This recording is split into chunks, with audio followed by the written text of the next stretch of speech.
Hello friend, welcome back to my channel. बच्चों, chapter 5 arithmetic progressions exercise 5.2 question number 6 5 तक बच्चों मैं करा चुकी हूँ। आप मेरी पिछली वीडियो चेक कर सकते हैं। क्वेश्चन नंबर 6 से करेंगे बच्चों। क्वेश्चन नंबर 6, इसमें हमें एपी सीरीज दी है और ये चेक करना है कि -150 एपी सीरीज की टर्म है या नहीं। तो देखते हैं बच्चों, ये एपी सीरीज दी है। यहाँ से मैं ए की वैल्यू क्या निकालूंगी, 11। डी की वैल्यू कैसे निकालते हैं, सेकंड में से माइनस करते हैं, मतलब 8 - 11 कितनी आ जाएगी, आ जाएगी -3 डी की वैल्यू। अब फॉर्मूला क्या लगाना है एपी सीरीज का, an = a + n - 1 डी। ठीक, ये फॉर्मूला लगा दिया है। और an की वैल्यू बच्चों हमें कितनी दी है, an की वैल्यू दी है -150। यही हमें चेक करनी है कि ये एपी सीरीज की टर्म है या नहीं। तो an की वैल्यू कितनी रखेंगे, -150। a की वैल्यू कितनी, 11। n की वैल्यू हम निकाल कर चेक करेंगे कि टर्म है या नहीं। n क्या होता है, नंबर ऑफ टर्म। ठीक, और d की वैल्यू क्या रखेंगे, -3। सॉल्व करेंगे बच्चे, कितना हो जाएगा, LHS में लेकर आएंगे, -11 हो जाएगा, n - 1 -3। इसको हम प्लस करेंगे क्योंकि माइनस माइनस क्या होता है, प्लस होता है। ये कितना आ जाएगा, 161।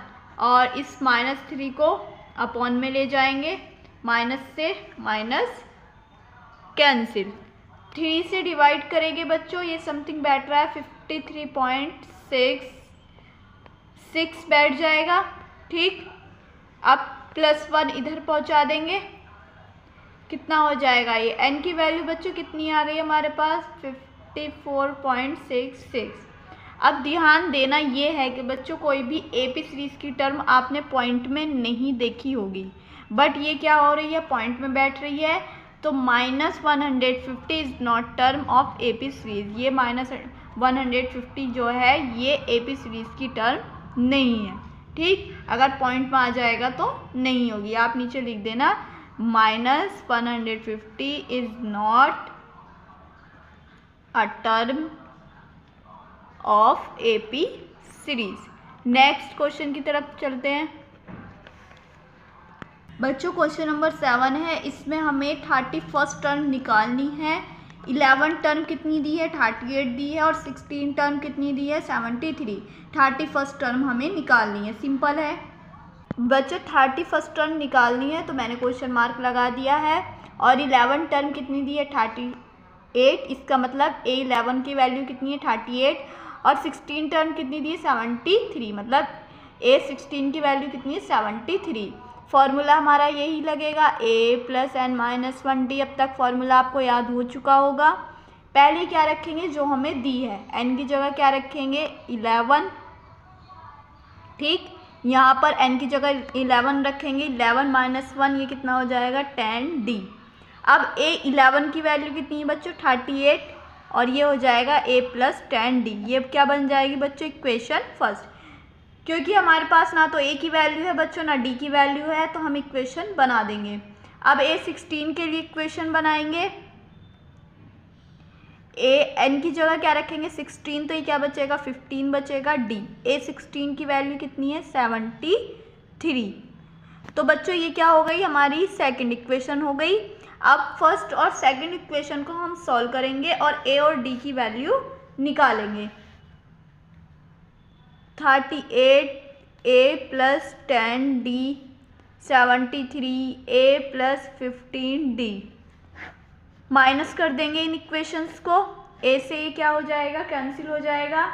और बच्चों साइन क्या बचेगा, माइनस का बचेगा, क्योंकि बड़ा नंबर 73 है। और ये माइनस करेंगे, कितना बचेगा, 35। और यहाँ पर बचेगा -5d। माइनस से माइनस कैंसिल, 5 × 1 = 5, 5 × 7 = 35।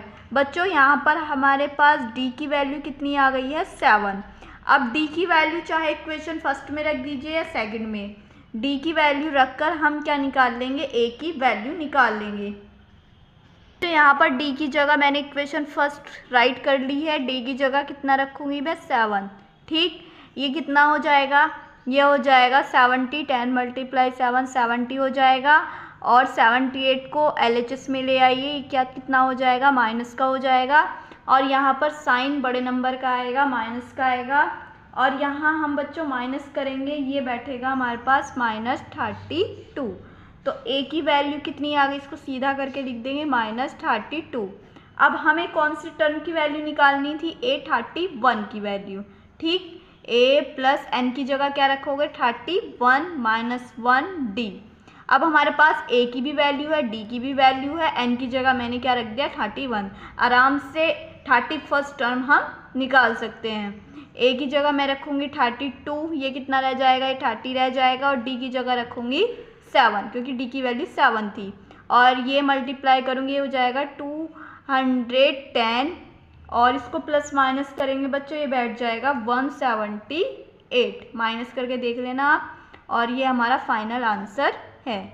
31st टर्म कितनी आई है बच्चों हमारे पास 178। नेक्स्ट पार्ट देखते हैं बच्चों, हमें टोटल 50 टर्म्स दी हैं, और क्या कह रहा है कि थर्ड टर्म कितनी है 12 है, और लास्ट टर्म कितनी है 106 है। अब लास्ट कितनी रखोगे बच्चों, लास्ट में रखना है 50 टर्म होगी लास्ट टर्म, क्योंकि टोटल 50 है तो लास्ट 50 होगी।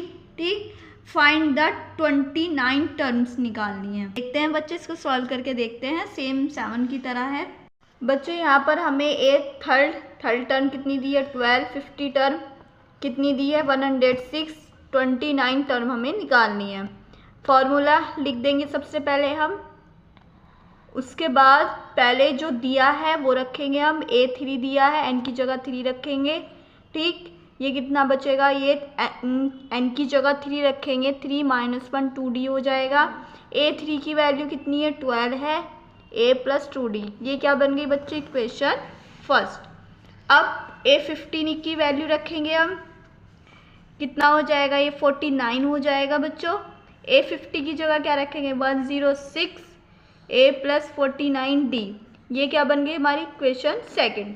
अब इक्वेशन फर्स्ट और सेकंड को सॉल्व करके a और d की वैल्यू निकालेंगे।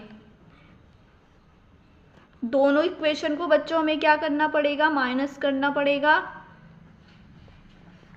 माइनस साइन चेंज करेंगे, a से a कैंसिल, और माइनस बड़े नंबर का आएगा, और इसको माइनस करेंगे, कितना बचेगा बच्चों 94, और ये भी माइनस का ही आएगा, ये कितना बचेगा 47।